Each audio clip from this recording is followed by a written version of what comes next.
In this video, I'm going to show you how to set up a proxy and anti-detection browser. Start by opening your regular browser and search residential proxy.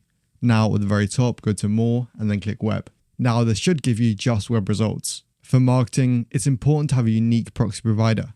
You're likely going to face issues if you use a proxy provider that's very popular among other marketers. So I recommend going to at least the third page of Google to find a unique provider. Once you find a proxy provider, I'd recommend just searching the name of it on the Discord server. This is because someone else in Glitchy Discord may have used that service before, and this might even save you some time and money.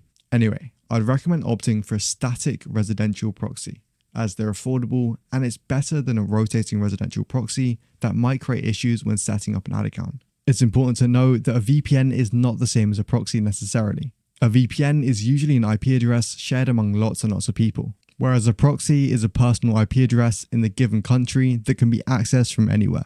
Most proxy providers allow you to purchase plans in gigabytes, which runs you around $4 to $10 per gigabyte. When you are purchasing data in gigabytes, then you're usually able to generate as many proxies as you want, as long as you don't go over the gigabyte limit. Just keep in mind that usage is combined across any proxies you use, so that 1 gigabyte limit doesn't reset when you generate a new proxy.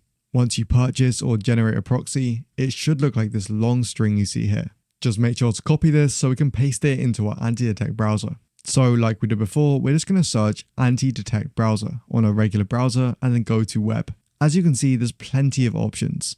Almost all of them have free plans which are more than sufficient for what we're doing. But once you start managing lots of accounts at once, you might want to do some research on what anti-detect browser is best for you. All of them do pretty much the same thing, which is making you and your computer seem unique to the advertising platforms. Once you pair this with a proxy, you'll seem like a completely new person to these advertising platforms.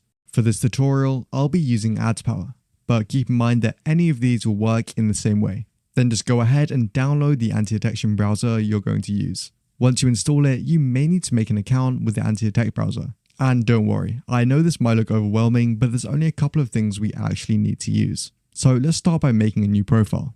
First up is the name. This is just what we're going to name the profile and use for reference. Once you've added a name, you can go to the top tab to go to the proxy settings or just scroll down. Now just change the selection to be SOCKS 5. Then in the host port section, we can just paste the string we copied from earlier. When you paste it here, it should automatically fill out any other necessary details. Over here on the side, you'll be able to see there's an option to click new fingerprint. This will just create a new identifier for your computer. But don't worry about that, it would have already made you a new fingerprint. Now you can just go ahead and click OK to create this profile. And as you can see, it's created the profile on our homepage. If you're facing any errors when trying to launch this profile, then I'd recommend just updating your anti-detect browser. Sometimes you can do this by just hovering over the error icon. Anyway, once you launch this, it'll open like a regular browser, except it's connected to your proxy and has a unique fingerprint. Anyway, thank you for watching and be sure to check out the other guides.